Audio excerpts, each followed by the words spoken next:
Corría el año 1978 y Charles Bukowski se lanzó a una gira por Europa, una que, bueno, se volvería legendaria.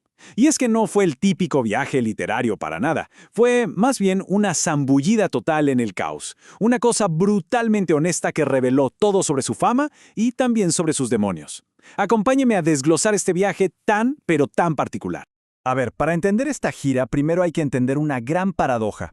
En Estados Unidos, en su casa, Bukowski era un poeta marginal, la voz de los olvidados.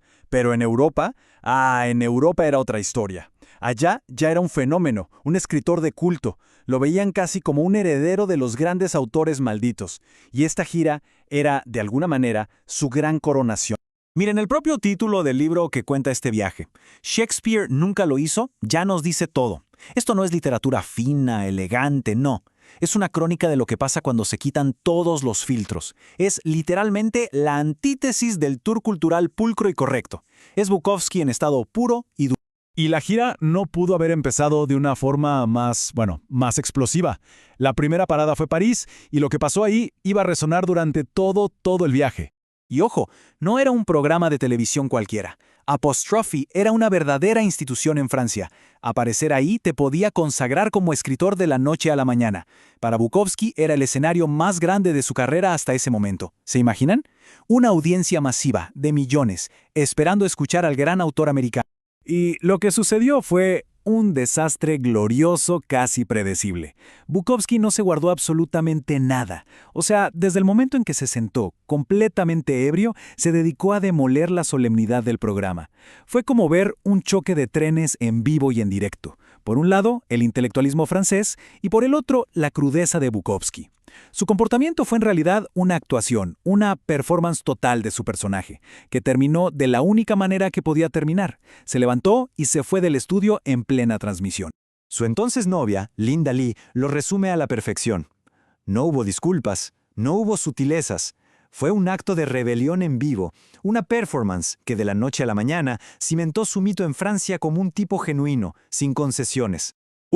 Después del caos de París, Bukowski y Linda intentaron buscar un poco de paz en Niza. Pero, claro, la fama, o en este caso, la infamia, es bastante difícil de esquivar. El plan sonaba idílico, ¿no? Descansar, visitar a la familia de Linda.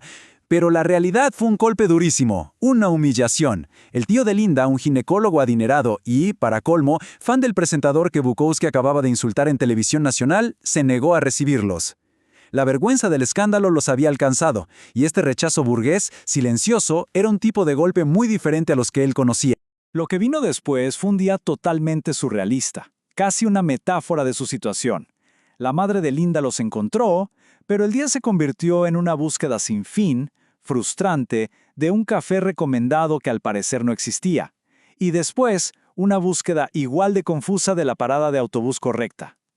Fue una jornada entera de desorientación y un rechazo sutil pero constante. Y aquí está la clave de todo. Bukowski, pensando en cómo el tío de Linda los había engañado a propósito, lo conecta directamente con su propia infancia, con los pequeños actos de crueldad de su padre. El rechazo era un terreno que él conocía demasiado bien, y este episodio le reabrió heridas muy viejas. Bueno, dejando atrás la hostilidad de Francia, el viaje sigue hacia Alemania, la tierra natal de Bukowski. Y aquí el tono de la gira cambia por completo. Apenas llega a Alemania y encuentra a su gente. A la izquierda está Karl Weissner, su brillante traductor y amigo. Y a la derecha, Christoph, un joven poeta que se hacía llamar el hijo de Bukowski. Aquí no había juicios, solo había camaradería y un entendimiento profundo de su trabajo. Y esta imagen, esta frase, lo ilustra todo a la perfección. Lo primerísimo que hizo con Weissner fue exactamente lo que uno esperaría que hiciera: comprar vino. Mucho vino. Era su ritual, su manera de sentirse en casa en cualquier parte del mundo. El punto más alto de la gira fue, sin duda, su recital de poesía en Hamburgo. Y esta cifra lo dice todo. 1,200 personas llenaron el lugar hasta reventar, y tuvieron que dejar afuera a otras 300. Para un poeta que en su país leía en librerías pequeñas, esto era simplemente algo de otra dimensión. Pero el recital ni siquiera había empezado bien cuando un joven se paró frente al escenario y empezó a gritarle insultos. Imagínense la tensión en la sala. El público estaba listo para el espectáculo, tanto arriba como abajo del escenario. Pero Bukowski, lejos de enojarse, se relajó. Porque Esa era su filosofía. La hostilidad no era un fracaso, era la señal del éxito.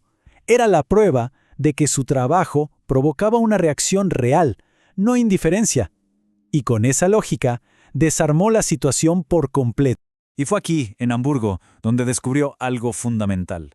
En Estados Unidos, el público a menudo solo quería ver al payaso borracho, escuchar los poemas graciosos. Pero la audiencia alemana era diferente. Se reían, claro que sí, pero aplaudían con una fuerza increíble sus poemas más serios, los más oscuros. Por primera vez en su vida, sintió que un público entendía la totalidad de su obra, no solo la caricatura. Entonces, ¿qué nos revela este viaje sobre el hombre que había detrás del mito? ¿Qué es eso que Shakespeare nunca habría hecho? En medio de todo el alcohol y los escándalos, hay momentos de una calma y una observación muy profundas. Como en esta taberna en Leidenburg, donde se sentó a mirar a los ancianos, sintiendo el peso de sus vidas. Esto nos muestra al escritor, no solo al personaje, al observador silencioso de la condición humana. Él mismo definió cuál era su territorio. No era el de los salones literarios, para nada. Su mundo era el de los marginados, los olvidados, los rotos. Y lo escribió sin adornos, llamándolo por su nombre, mierda como esta. Y debajo de esa fachada de tipo duro, había una capacidad sorprendente para la lealtad y la gratitud. En una noche de borrachera, le dijo a sus amigos alemanes que le habían dado una confianza y una esperanza que él apenas tenía. Es un destello de vulnerabilidad que lo humaniza por completo. Entonces, a final de todo, ¿cuál es el significado de esta gira tan caótica y contradictoria? Pues este viaje nos muestra a un hombre en plena contradicción. Por un lado, el personaje público que alimentaba su propio mito de bebedor y peleador, y por otro el artista sensible que se sentía profundamente conmovido al ser por fin comprendido. Un exiliado que encontró en Europa el hogar que su propio país nunca terminó de ofrecerle. Y al final nos queda esta pregunta. La obra y la vida de Bukowski, y sobre todo esta gira, desafían la idea de un arte limpio y ordenado. Nos obliga a cuestionarnos en qué punto la búsqueda de la perfección, de lo estético, nos puede alejar de la verdad cruda, de la verdad real de la experiencia humana.